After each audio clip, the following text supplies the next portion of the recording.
may mga productive noise na Yes. nangyayari sa classroom. Kasi pangalit We have invited a very special guest who will be talking with us regarding designing a school makerspace. You can always say, pag kinatok nila tapos, bakit nag-ingay kayo? Kasi po nagdi-discuss kami. wow. Naka- Yes.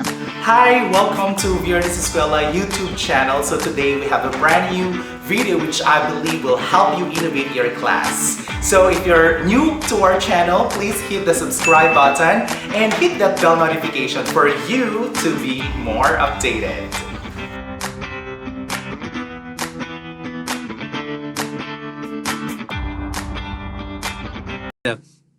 We have invited a very special guest who will be talking with us regarding designing a school makerspace, and none other than that's Mr. Jim Toscano, or we call it Francis Jim Toscano. Thank you so much for joining. And I've decided na ito yung ating maging topic kasi during my post, most especially sa aking mga friends online, when I have posted our own version ng aming makerspace, they're real asking ko, ano ba yung makerspace daw? Parang new sa kanila. For us in the public sector, I mean sa ating sa public school, siguro makaramihan new yung makerspace sa atin. But of course, sa ating mga kaibigan dyan sa mga exclusive schools dyan sa Manila or dyan sa Metro, madami sila, actually matagal na yung makerspace sa kanila. But just this time, medyo na naririnig-rinig natin at medyo na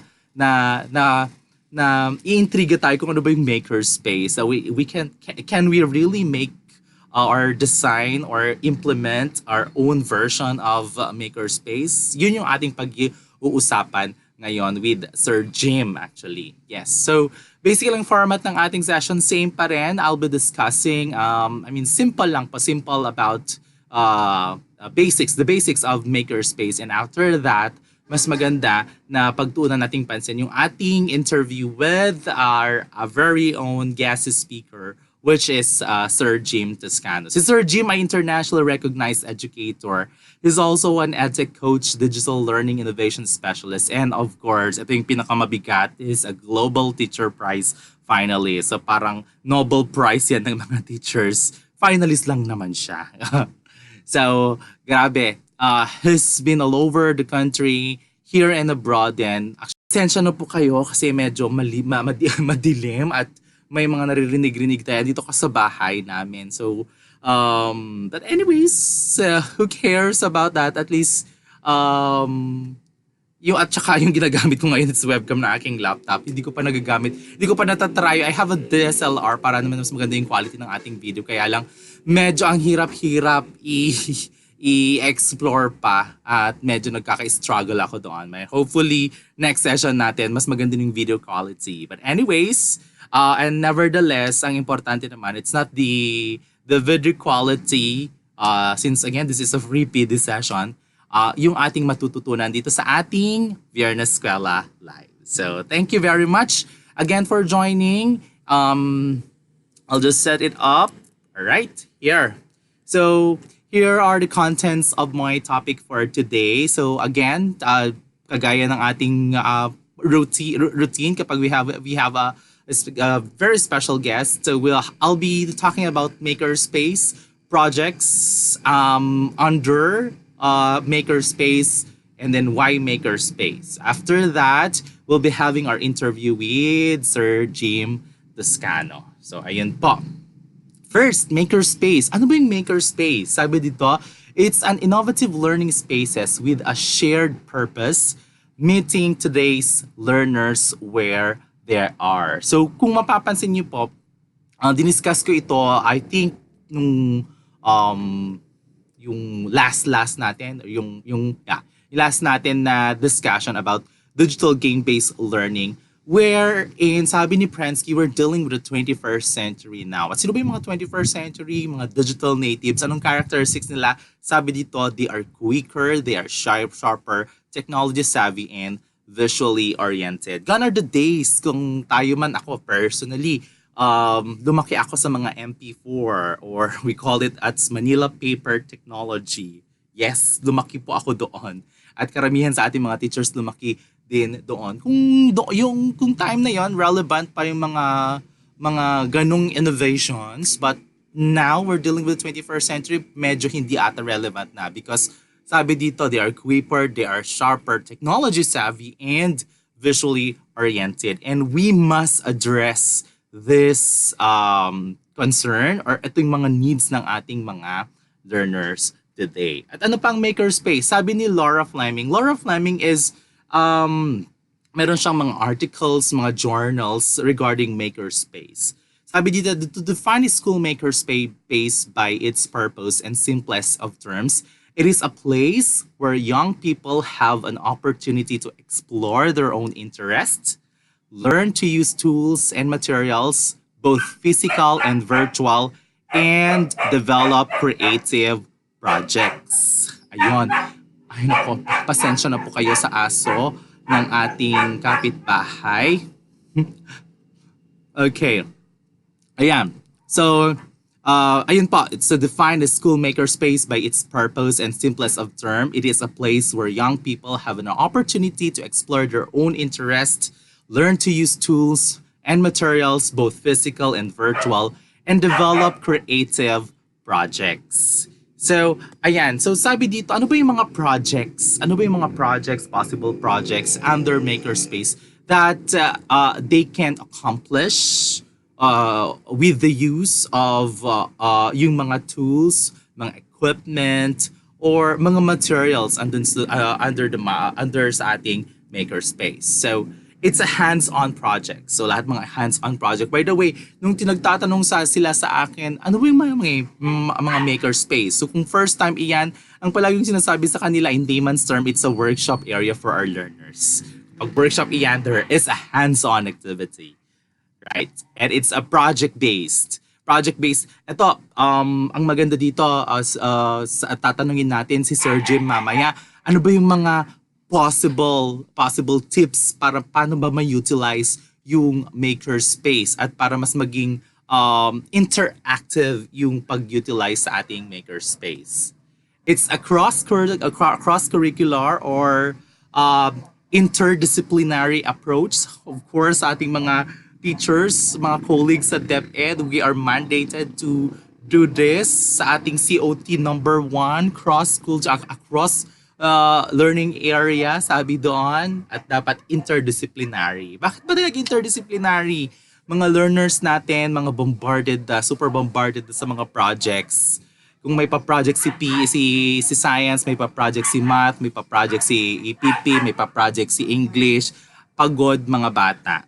Why not we can have an interdisciplinary project doon sa Makerspace at mas maging simple ang buhay nila at mas maging simple din ang buhay nating mga teachers. It's authentic in the real world.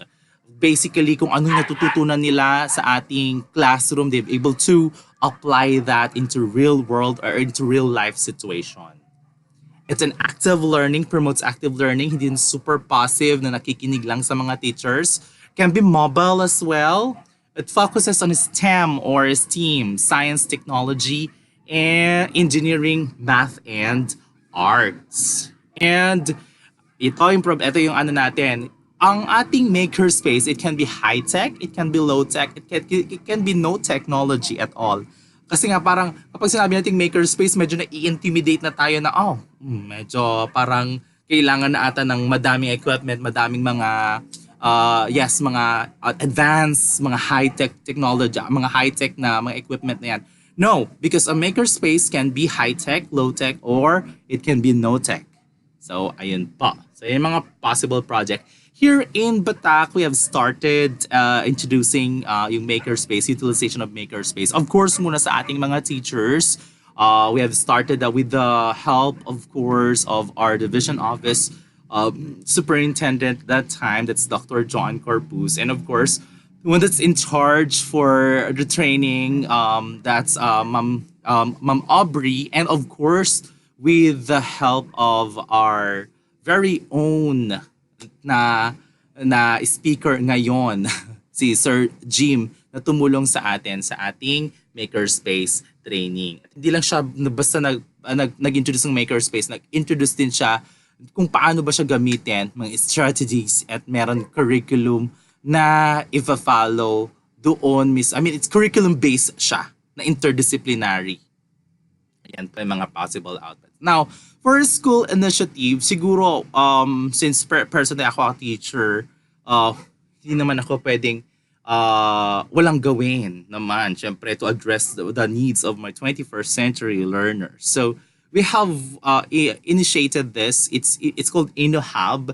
It's an integrated room for library, for Makerspace, and for computer. So, bali ganito siya, ganito yung meron siyang library dyan, may Makerspace, and then meron siyang computer. So, yung aming Makerspace, kung titignan nyo, meron siyang digital Makerspace corner at meron din siyang low-tech wherein we utilize yung mga available materials sa amin, mga recyclable and mga scrap materials na po. Here are the sample outputs. And then for the computers, yung available resources na lang namin dun sa school. Like this, ito yung mga ating mga DCP packages. So, ayun. So, you can actually create a makerspace like this. Napaka-simple. Konti lang yung kailangan nyo. Actually, wala kaming binili dyan eh. Parang ginather na lang lahat namin yung mga available resources doon sa aming school. So, ayun po. And then, here, why Makerspace? Sabi dito, it's because yung Makerspace nagpo-promote ng 21st century skills, yung ating 4Cs. Huwag natin kakalimutan yan. Collaborate, communicate, critical thinking, and create or creativity. Ayan. And it promotes active learning. Sinabi na natin yan kanina. Personalized authentic learning experiences, produce innovative solution to global challenges. Ang maganda dito, nung nag-introduce sa amin si Sir Jim, is that yung mga project ay naka-anchor dun sa sustainable development goal ng UN. And to understand, learn and use coding and computational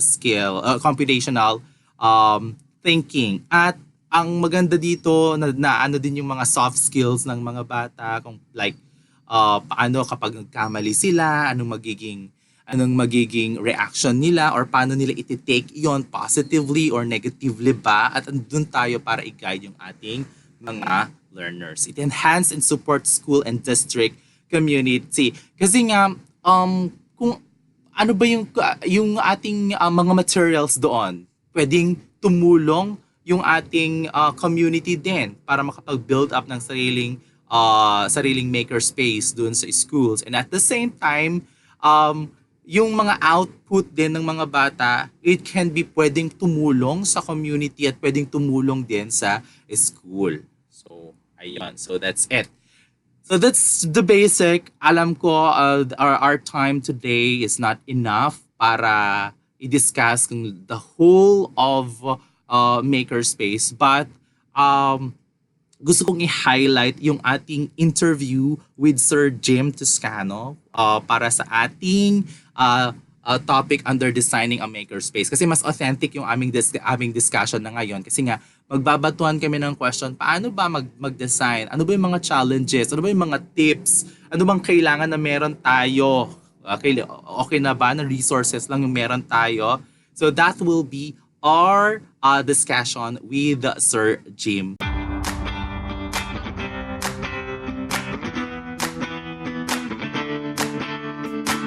Yes. All right. So, thank you so much, Jim, for accepting my invitation. Actually, it's a long overdue. Kasi matagal na kitang gustong i-invite talaga dito sa live session, dito sa ating Facebook live session. Kaya lang, syempre, alam naman natin na super busy ang ating kaibigan. Yeah. And Hindi naman masyado. I'm just waiting for the chance wow. to be here. Yes. For Chantal's invitation. Okay. So, yes, I have just discussed kung ano yung basics or principle behind Makerspace. So, just like yung sinabi ko sa ating mga participants na we'll be focusing more on sa mga best practices, how we utilize it, and how can we implement or put up our own makerspace in our school. And I believe matutulungan mo kami dito, Sir Jim. Yes, of course. We can help each other. Yes. Okay. So first siguro na tatanungin ko is you know what, I've been to, hindi wag ko na sasabihin yung mga school, siguro pinuntahan ko dun sa Metro. Yes. Kasi Don't- napaka unfair naman. I will not drop names. Yes. I've been to school siguro mga 3 na dyan sa Metro, and nakita ko talaga yung passion, Wait, yung anong color? ay, wag na. Nakita ko talaga how you implement makerspace in your school, and ano bang word na sana pwede kong sabihin, napaka-productive, at sabi mo nga nung pinunta kami, oy, napaka-messy, kaya lang yan yung gusto namin, yung messy na workplace talaga, na nakikita na na-utilize at nag-work yung mga bata. And I must say that you have the best makerspace in the school Yes. na pinuntahan ko so far. Thank you Okay. naman.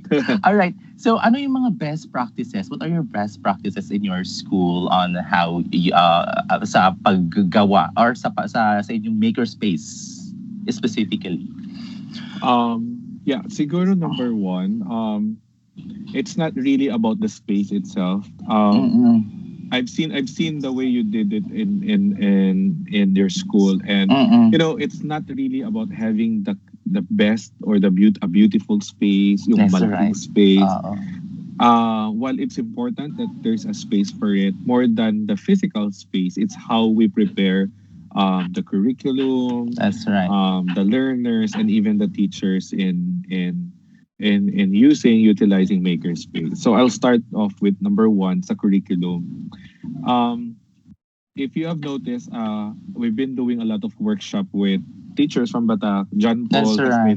John Paul has been one of the co-facilitators, co-leaders when I always go there, and he has been very willing to share. I've been feeling very willing to share.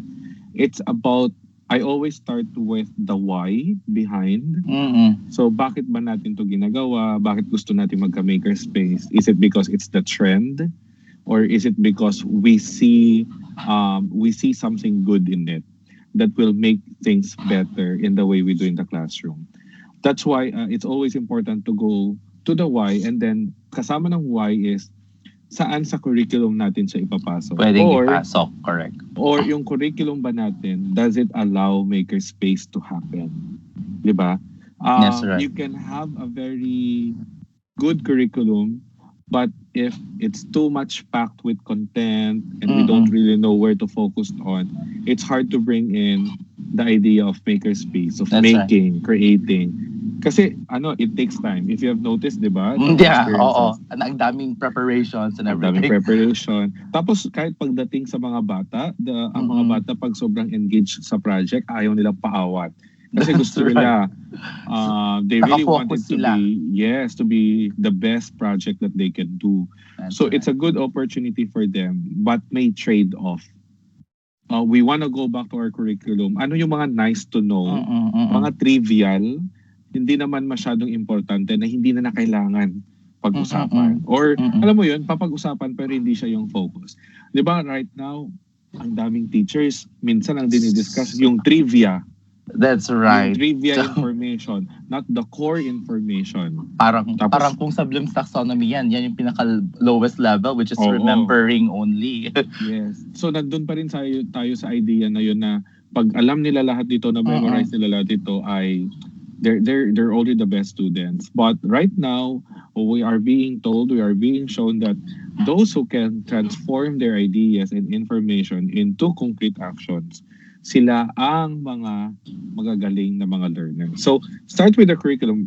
What we did was to really look into curriculum, into our lessons, align the makerspace activity such that hindi lang siya yung parang after school work, That's after right. school project. When we are doing the projects itself, when they are researching, talking to each other, planning on how to solve it, they are aligned to the different competencies, Mm-mm. content, and skills that we want to learn. So it's not And an wait, add-on. yeah, Diba? and ang gusto ko is yung introduce mo sa amin para hindi mabombard yung mga estudyante na it is across learning Ac- area, which is Yes, learning mga interdisciplinary yung mga yes. projects nila. So that itself is a good practice also. You can do ano ba, makerspace project-based learning, di ba? On your Mm-mm. own, like in science. But what we want to happen is that we want our students to really use them across different subjects, Yeah, different learning areas or disciplines. Kasi in real life, that's what we do. that's We right. apply everything that we have, that we know in solving a problem.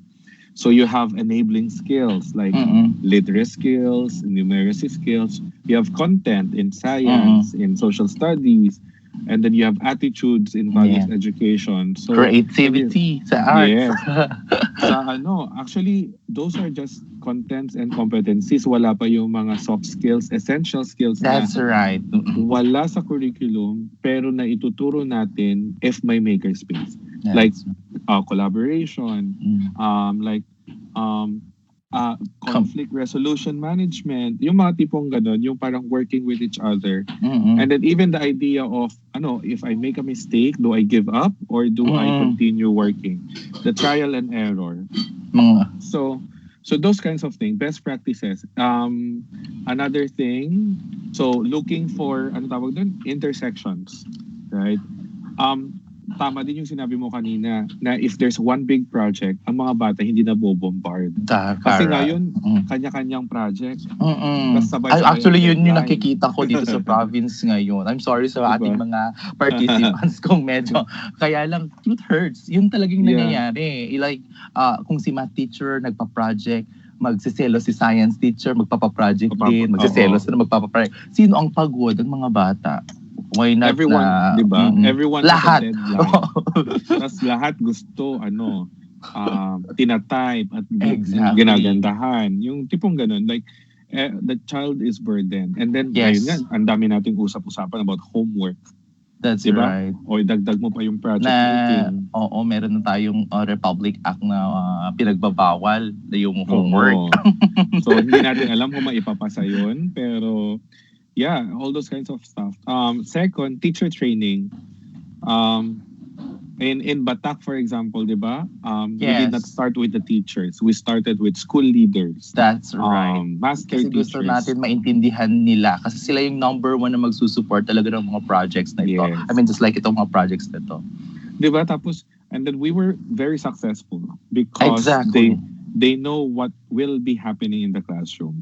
And they were able to tell it and share it to their teachers. You know, That's right. ako, to be honest, I've been very vocal with this.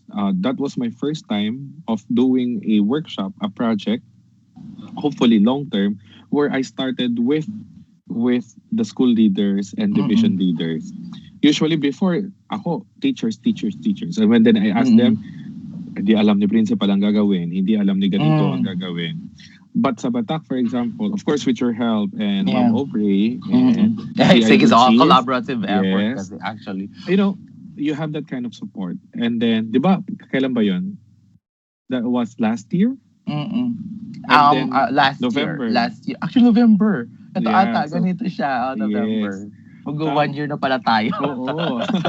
Tingnan natin ang memories natin sa Facebook. Tapos, Yes.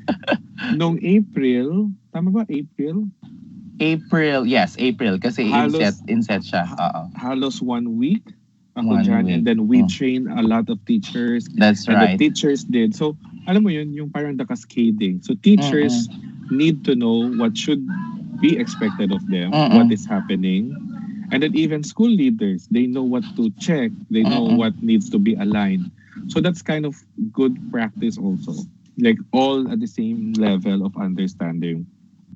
Tsaka, in the end, parang everyone is accountable. That's Diba? right. Meron kanya-kanyang responsibilities. Oo. Yung kanya-kanyang responsibility, but at the same time, if this does not work, Exactly. the whole thing will not work. So, Mm-mm. you're very much important. Kahit anong subject ka, importante ka. sometimes kasi feeling nila parang ano lang naman kami, arts. Diba? Hindi naman kami main subject. Exactly. Diba? Oo. May mga ganyan But- na na-feel din diba? ng mga teachers. And then even teachers themselves would say, hindi, okay lang yan. Art lang naman yan. Yung mga tipong Mm-mm. ganun. Oo. But what we're telling our learners is that regardless of what learning area is, but Mm-mm. basta may skill, doesn't matter. So, yes, you've said that you've been working to different schools and as well as mga superintendents. Actually, nagtutour ka nga sa buong Pilipinas and even abroad. Actually, Oo. nasagot mo tong second question because how can we put up Makerspace in our school?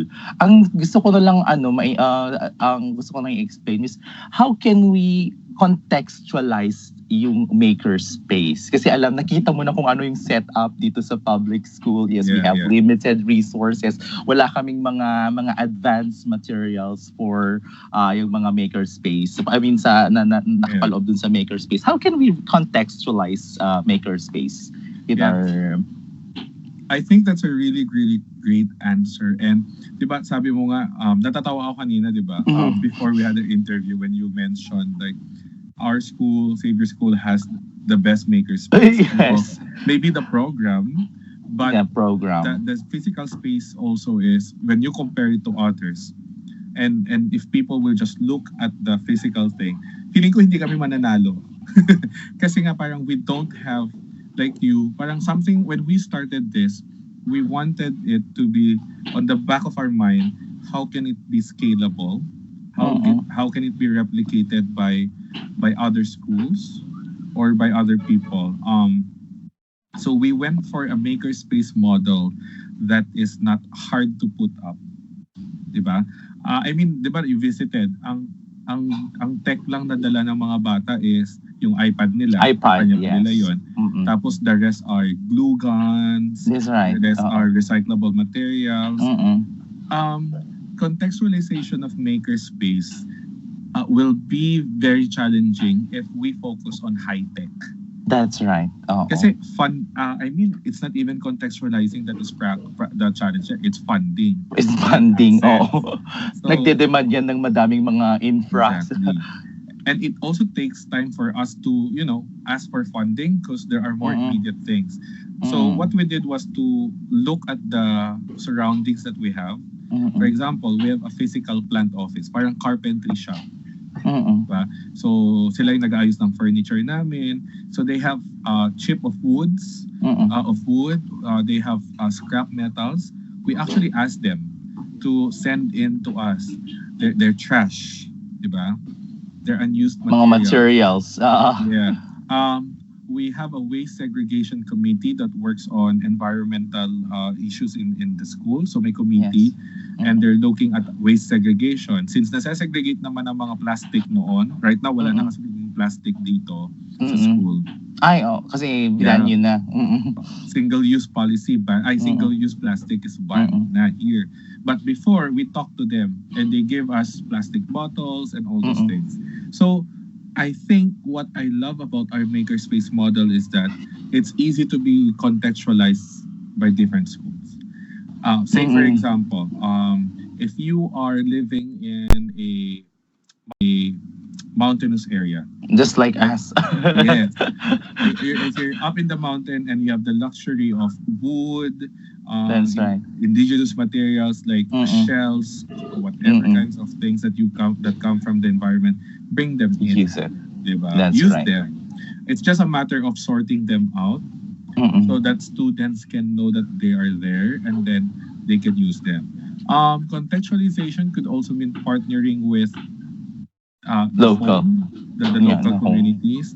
If Mm-mm. for example, may katabi kayong mga talyer or mga Mm-mm. carpentry shop, 'di ba? Yung mga wood shavings, yung mga little pieces of wood.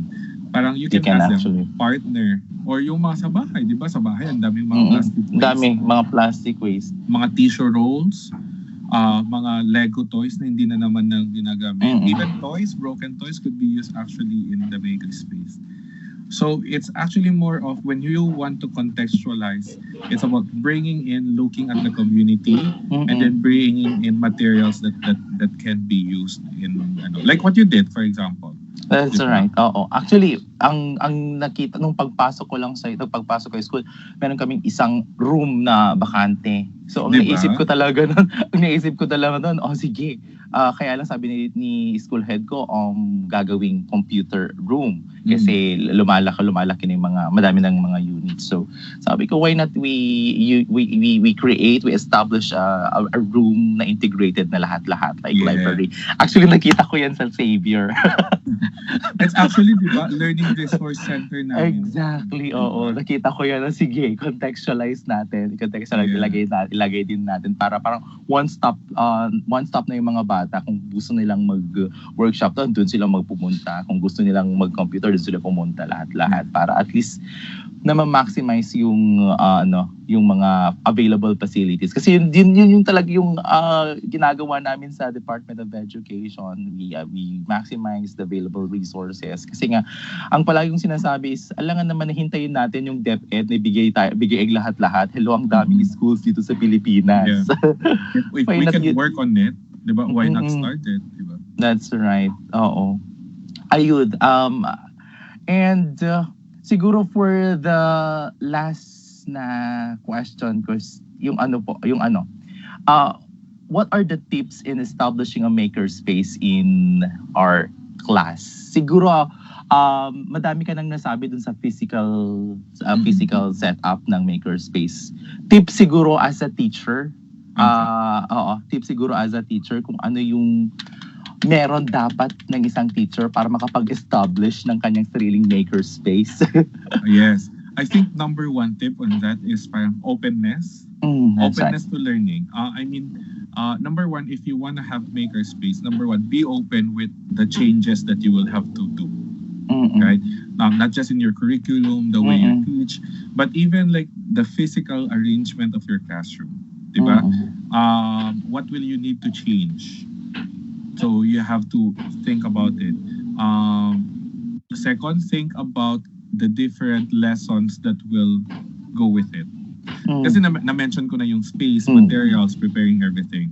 Right now, if you want to do it na hindi lang siya yung parang on top of what's happening or additional sa mga bata, look at your lesson and then try to see which parts could be or which topics could be promoted by Makerspace. Usually, ang dami nating lesson. If you're a science teacher, the default actually is teach the concept, the skills, and then test it, quiz and paper. What if, since it's science, it should be transferable to something into action, like technology nga, di ba? It's applied science. A real life situation. Life. Oo. Yeah. So, think about those things. Third, classroom management. Classroom, indeed. Nasa COT yan ng mga teacher RPMS. Kasi some of us struggle with classroom management kahit traditional teaching na. Diba?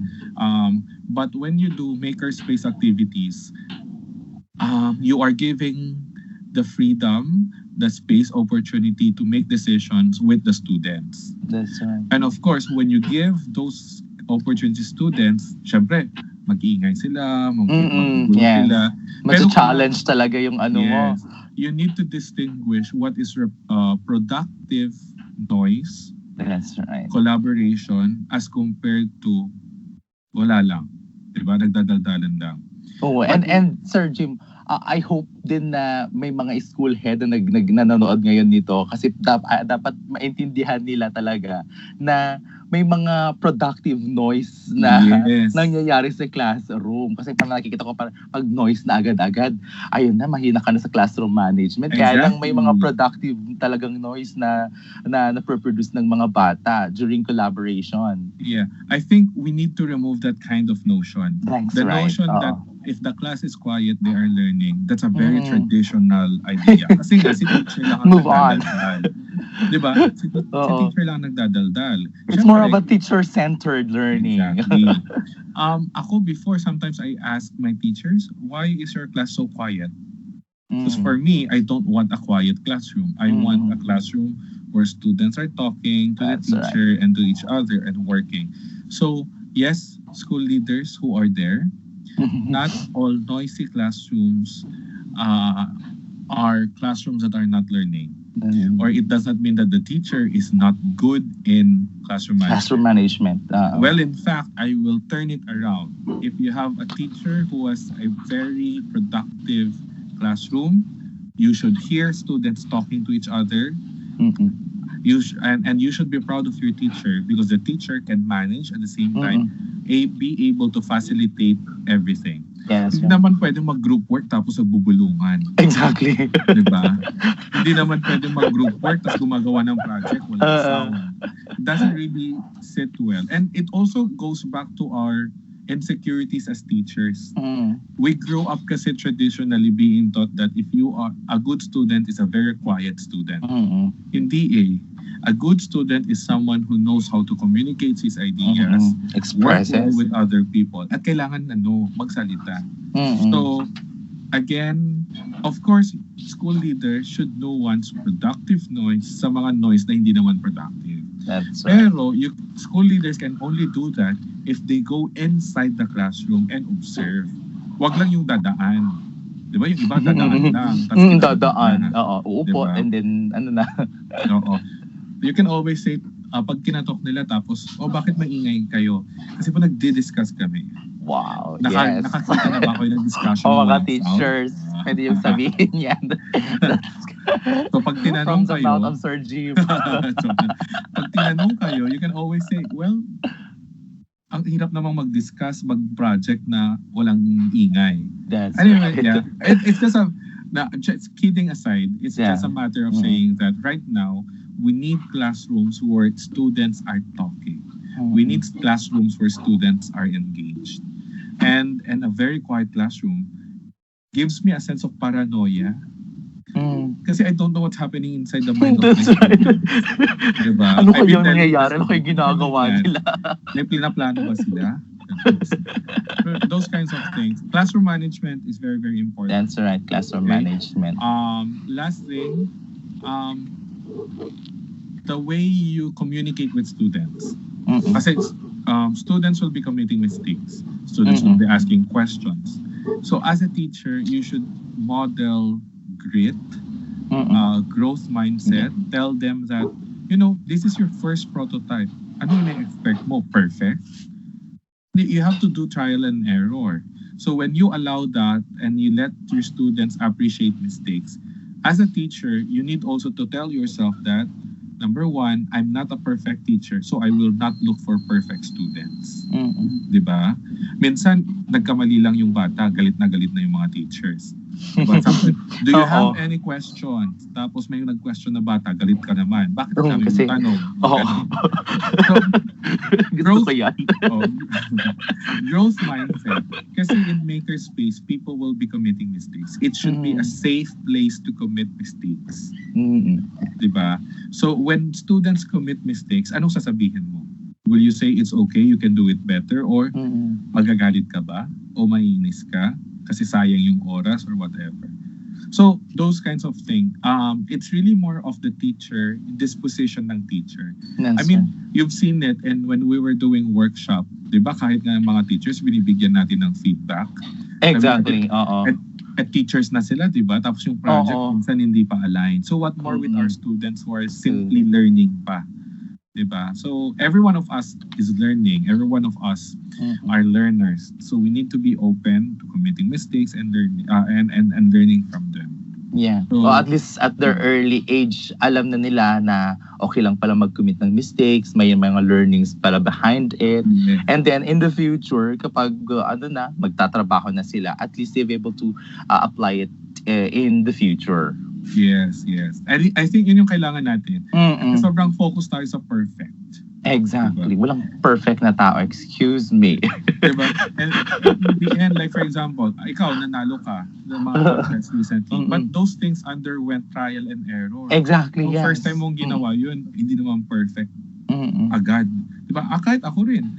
First year of teaching, I have a lot of bloopers inside the classroom. But I got to learn.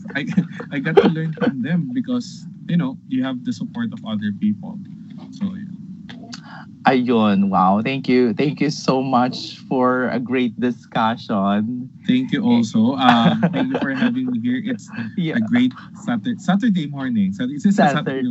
Yes. Saturday morning, yes. Yes. Thank you so much.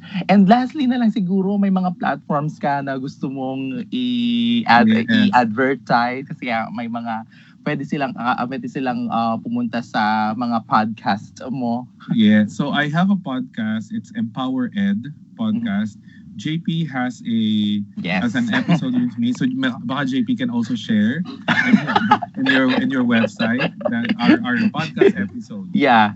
We're very much happy because we launched it like last month and we Last have month, around 500 plays. Wow. So I mean, I'm not expecting a lot. I don't know if teachers are on podcasts, but the fact that we have listeners, different parts of the world, and they're giving feedback actually on your episode and everyone's episode, it gives them a glimpse of idea of how we Filipino teachers are doing it. So please visit or listen, subscribe to Empower Ed podcast. It's free on Spotify. And then if you're using Spotify. Apple Podcasts also, so everything, all of those are free. You can download them Yes. for free. Siguro ang And you don't listen. pinakamadami sa amin dito is yung Spotify. Yeah, Yes. you can download them. It's free. It's Actually, free. yeah, even if you have a free Spotify account, you can, I think, download the episodes. Ay, di ko pa siya naka-notate. Yeah. Sige, tignan natin. But Kahit- yeah, I hope JP can share the link. There's Yes, one I will episode be where sharing. JP During said- my session the previous session, in-advertise ko siya ha. Yes. So there, that's my platform right now, the Empower Ed podcast. There's a YouTube Empower Ed channel also. Yeah. where we Gusto have ko 1 yun. minute learning. Mga 1 minute. Yeah. So that's it. Parang, And then- parang ang peg nun is Nash Daily na educational Yes. ang peg. Gusto ko siya. Kasi So- sobrang as teacher personally kapag medyo mahaba yung video, medyo na intimidate na ako kasi ayoko masyadong at yung sa inyo 1 minute 1 lang. minute. Yeah. So Gusto ko those yan. kinds of things. And then I'm on Twitter, on Facebook, Jim Toscano. So there, I'll be there. Yes. So again, thank you so much. It's really an honor to have you here sa ating ViernEskwela Live. Yes, this is an honor also and privilege. JP has been a friend of mine and of course a great supporter Yes. to all my projects. So and a good friend really in the education community who's very Yes. very much willing to share what he's Yeah. learning, and I'm very thankful for this opportunity to be part there. So enjoy your weekend, everyone. Okay, bye bye. Bye-bye.